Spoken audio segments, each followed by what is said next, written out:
You never have any ounce of self-respect to go out and campaign saying you're going to balance the budget, and then you come in here and pass $110 billion unpaid for. I am absolutely sickened by a party that campaigns on fiscal responsibility and has the temerity to go forward to the American people and say, you think this is fiscally responsible.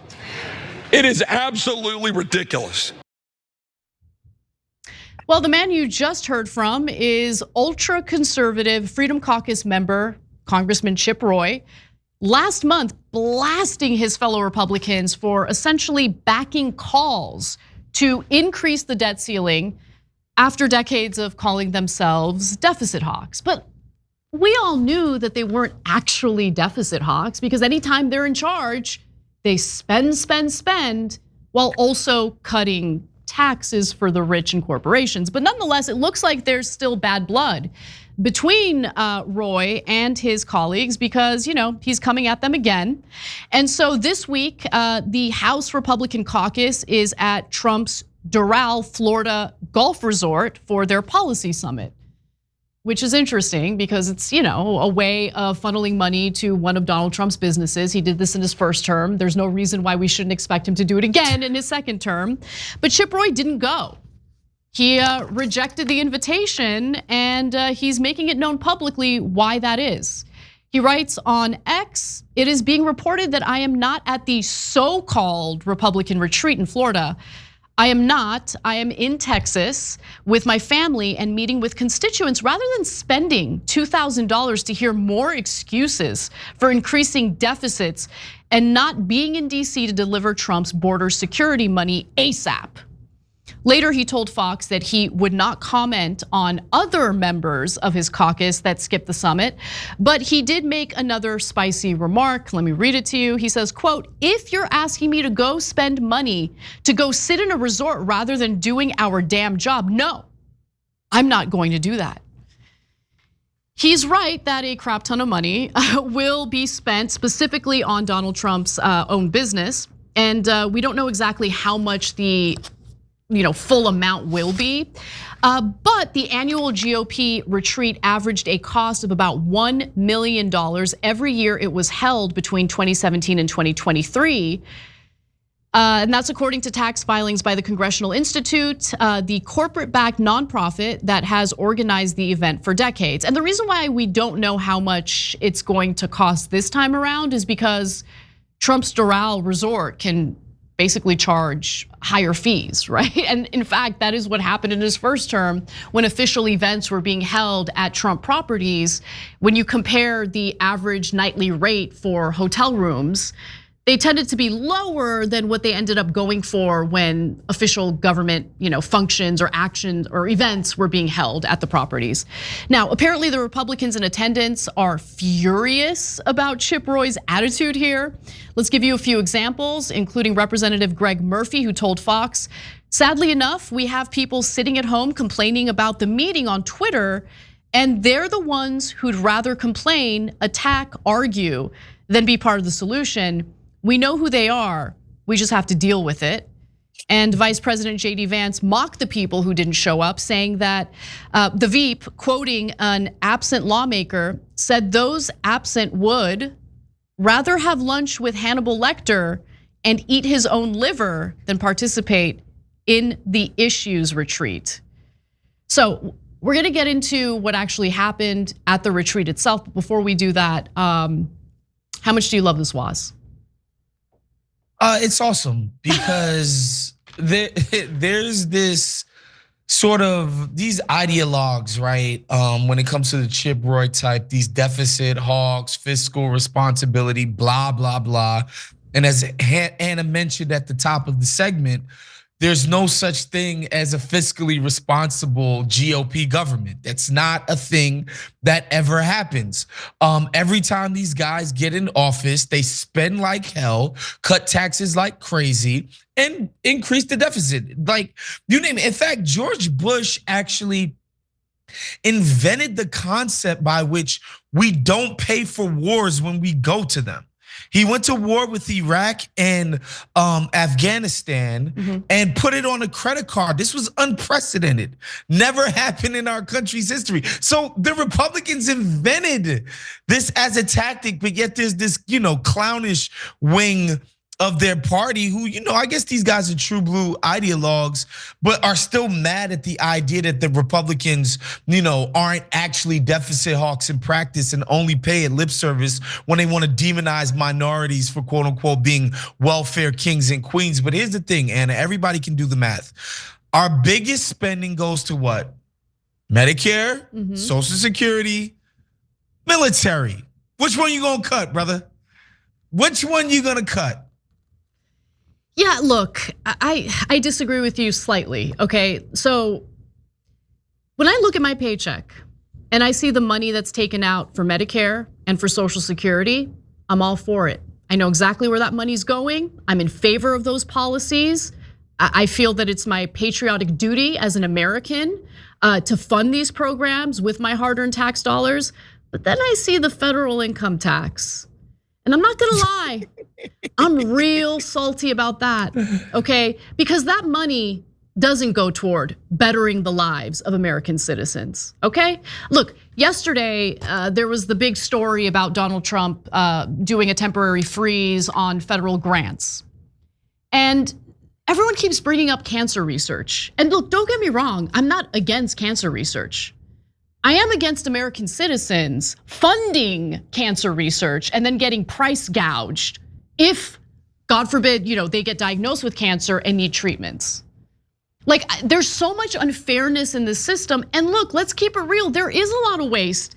I don't think most people know this. All sorts of think tanks get federal grants. Okay, at Brookings Institute, which is a left-wing think tank, they get grants from the federal government, millions of dollars. Same with the right-wing Heritage Foundation.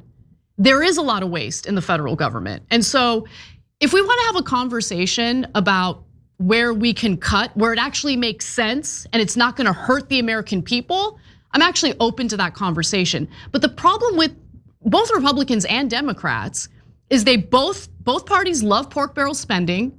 They love to give all of their corporate donors all sorts of cookies, at the expense of the American people.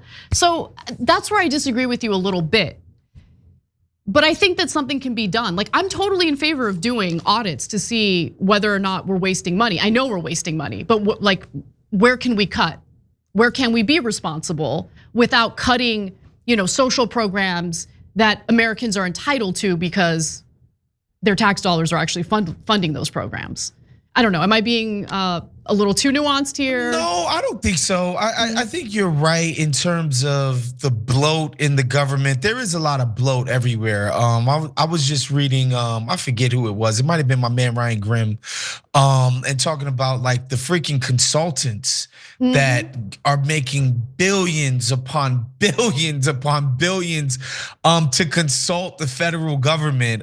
It's kind of nuts. And yeah, this probably is a lot of bloat in different places, but what I was referring to, like if we really wanted to quote unquote make a dent in the deficit, we'd either have to cut entitlements, which obviously are deeply unpopular because Americans love their Social Security and Medicare, and rightfully so, or we'd have to cut the military, which nobody, and I bet you Chip Roy is one of them first and foremost, $1 trillion budget, which is, by the way, the budget that's public, we don't even know what the CIA's budget is. We don't even know what some of these, deep state secret government agencies' budget is. $1 trillion+ a year, every single year. I guarantee you, Chip, and by the way, these folks can't pass an audit. They can never justify any of the money that they're getting. They failed like, I want to say it's like 40 audits in a row or something crazy like that. And yeah, Chip Roy would never want to touch that ever, not in a million years. You're absolutely right about that. Now, Ken Klippenstein's reporting indicates that there is some indication that there will be cuts to the Pentagon, but namely to help free up some resources to invest more in artificial intelligence. So it's not like they're looking to cut money to the military or to the Pentagon in order to pursue a better healthcare system or something like that. They're going to, I mean, the research and development for pharmaceutical companies, for Silicon Valley, like that stuff really does frustrate me, because it's one thing if the American people are making an investment into, the research and development of programs that are actually gonna make their lives better. But oftentimes that's not the case, okay? Oftentimes it makes corporations super wealthy, pharmaceutical companies incredibly successful, but we don't really get the benefits of that to the same extent, not even close, okay? Especially when it comes. By the way, yeah. Anna, it's important for the listeners to know they're getting into the Pentagon's budget for AI research. AI is Pentagon. Yes, I was gonna. AI is military. 100%. That's what that whole entire thing is about. You're like, well, China's gonna be this. It's military, dude. It is. It's war machine stuff. That's what this AI spending is about. Don't let anybody fool you about cancer research and blah. No, it's all government. It's all deep state, militaristic war machine spending. You're absolutely right about that. So real quick, what happened at this retreat at Trump's property? Well, it looks like Chip Roy should still be concerned about Trump's efforts in raising the deficit or the debt ceiling, because Vance apparently told Republicans at this Florida meeting that Trump still wants to raise the debt limit, which would increase the deficit. Party members discussed their plans to extend the 2017 tax cuts as well, which are estimated to cost $3.5 trillion over the next 10 years. By the way, I should note, the debt ceiling should be lifted, right? Like the idea that we don't lift the debt ceiling is disastrous, because that would make us unable to pay our debts. And if we're unable to pay our debts, the entire world economy would collapse. So, it doesn't necessarily mean that it would increase the deficit, but taking all the different things we're hearing from the Trump administration into account, all the different things he wants to do, including extending the tax cuts, it would raise the deficit. And maybe they're looking to fire a bunch of federal workers in order to, minimize the damage here. But obviously, firing a bunch of federal workers would have other consequences that could hurt the American people. Now, Republicans are also eyeing potential changes to key safety net programs, such as work requirements for those participating in Medicaid, to help offset the cost of enacting their priorities. Just to reinforce what I was trying to say here about what's going on, what the agenda is, where they're looking to cut spending, and where they're planning to increase spending. Hey, thanks for watching that video. We really appreciate it, guys. And we appreciate it if you become members, because that allows us to be independent, honest, progressive, all the things that you don't get from corporate media. And all of that is because of you guys. Hit the join button below and become one of us, become a Young Turk.